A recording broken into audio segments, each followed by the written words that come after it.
Hello, everyone, and welcome to Live Through Jesus Weekly Devotions. This is for those of you who don't want to do the full Bible study like I do on my Live Through Jesus podcast, and instead you want to just know what we can take away from the passage, or just have a little devotion to think about throughout the week.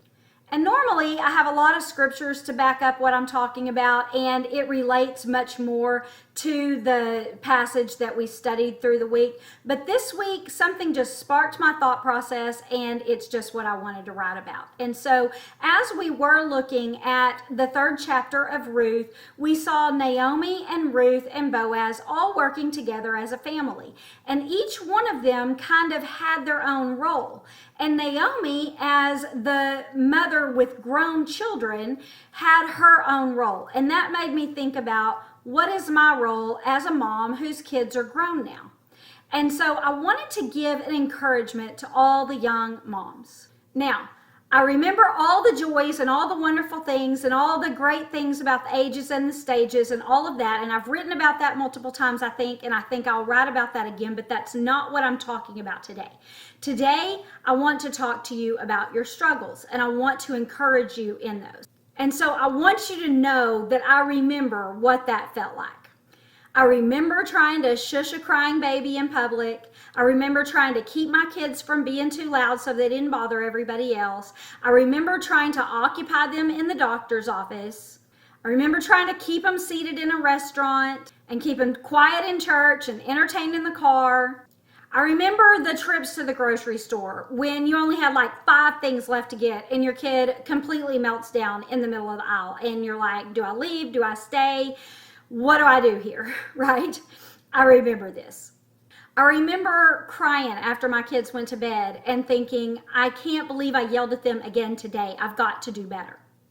I remember sitting there holding my breath while the kids were up in front of the church going to perform whatever song it was that they had learned for BBS, and just hoping that the big sister didn't try to be a big sister, right?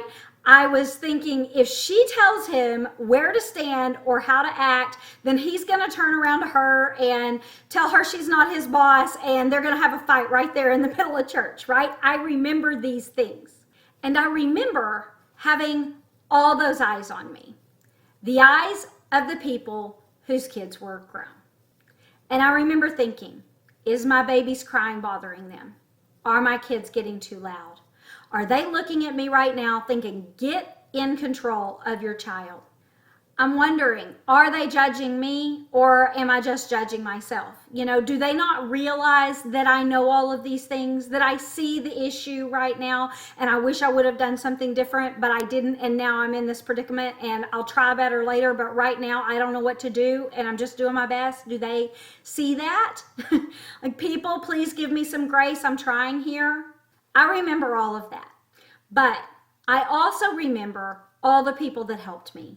All the people that encouraged me, all the people that told me I was doing a good job and I would figure it out, all the people that shushed my crying babies and got them to sleep for me, all of them that smiled at me knowingly and played with my kids.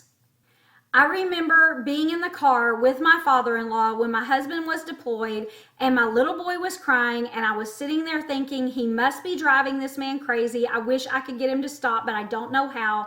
And all of a sudden my father-in-law says, look, there's a bear. And immediately my son stops crying, looks out the window, can't find the bear because we live in Texas.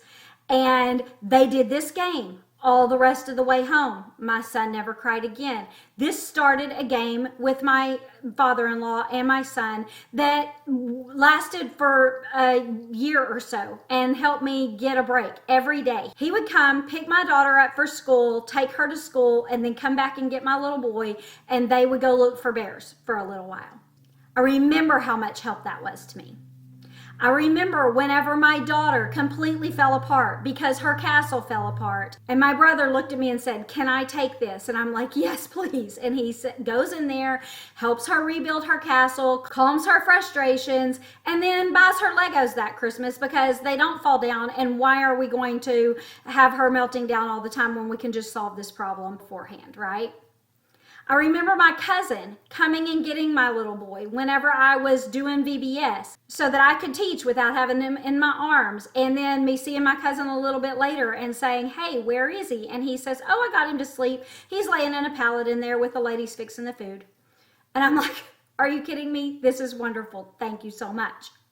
I remember the people that took my kids to the concession stand and then let them sit in their laps while they're eating the dripping sucker. I remember the people who took my kids to play at the ball game so I could watch my brother make the winning touchdown. I remember the man on the plane that carried my luggage so that I could carry my crying baby. And also the one who looked at my 4-year-old little girl and said, oh, you're being such a good helper. And the big smile that she had on her face, knowing that she was helping mom and other people noticed it. I remember the couples at church that gave my kids books and crayons and smiled at me sweetly. And the people that invited them to come sit with them and ran their little fingers on the words of the hymnal to keep them occupied while we were singing. I remember the people that told me, don't worry when you look in here and you see your little boy sitting totally by himself and no one talking to him. That's the way he wants it. He won't let us speak to him because every time we talk to him, he remembers he's in the nursery and not there with his mama and he cries. And so what we do is we just slip a little toy in front of him whenever he's not looking so he at least has something to play with. I remember the woman that was probably my age. Her son had just graduated school. And when I would drop my son off with her, he would be crying and didn't want me to go. And she would say, go, he's fine. I've got it. Go enjoy yourself. And I would drop him off with her. And for an hour and a half, this woman would carry him on her hip, check on all the classes, and get snacks and drinks and all of those things. And every room she would take my little boy to, she would say, Mom's not in here. I guess we'll have to go to another spot. And then she would go do another thing and we would look for him in there. She did this for an hour and a half so that I could visit with other moms without having my baby in there. And I remember those little old ladies and me thinking, oh, they're probably being too loud and too wild. And then I looked at those ladies' faces and you could see the joy on their faces. And I could tell right then that they were loving watching my kids run around and squeal and scream and laugh because they don't have that anymore because they sit with stuffy adults that are boring, right? And so I thought, okay, it's good. They're letting my kids be kids. And so today, because I remember how hard it is, and because I also remember how much help I have, I smile at you, moms. I'm looking at you and I'm reminding you, I understand. And I grab the crying babies and I tell the mamas to go, and I say we'll be okay. I get the babies and put them to sleep whenever I can see that the mom is exhausted. I take the little ones to the concession stand and distract them so their moms can watch the game. I talk to them when they're frustrated, and I'm gentle and kind when their moms and dads have had enough and they can't be patient anymore. I bounce them and rock them and walk them and let them look out the window and distract them and have conversations with them. And when I see that child in the grocery store having a complete meltdown, I smile at the mom and I try to distract the kid and help them forget why they're crying so their mom can get finished with her grocery list. And I tell the little girl, you're being such a great helper to your mom. I bet she really appreciates you. And I watch that smile come on her face. And I giggle and I look at my husband when I look at those siblings in front of the church squabbling and we remember what it was like. I try to reassure all of the parents that I see, your kids are not bothering me. I enjoy it. My youngest is 21 years old. I don't have wild, squealing, laughing kids having fun. I don't get to see that right now. I'll have grandkids one day, hopefully, and I'll get to do that. But right now, I don't. I'm in that in-between stage where I don't have any kids at home and they don't have kids of their own yet. And so I enjoy watching yours, and it's okay. You don't have to quiet them every time you see me come through. You can go to the restaurant. You can finish your grocery list. You can go places, and you don't have to worry. Maybe there are people there that they're going to judge you, but they'll judge you no matter what. But I want you to know that there's other people out there like me too. And they remember what it's like. And whether they say anything or not, they're not judging you. They know you're trying your best and you'll get it one day if you don't right now. And they support you. And so I just want to tell you today, yes, there's a time to get onto your kids for sure, But do that because you're trying to raise them right, because you want them to be good kids, because you want them to know right from wrong, not because you're worried about what those of us whose kids are grown are thinking. Because most likely the people that are judging you, they just don't remember. But there's a lot of us that do. So have fun with them and know that we enjoy them too.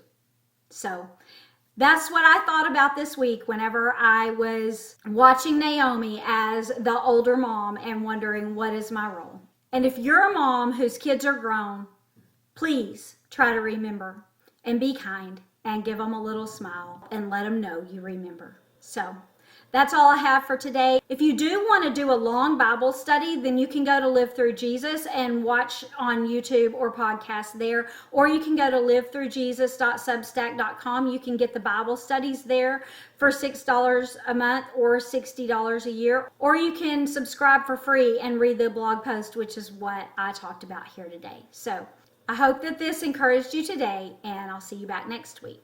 Thanks and have a good day.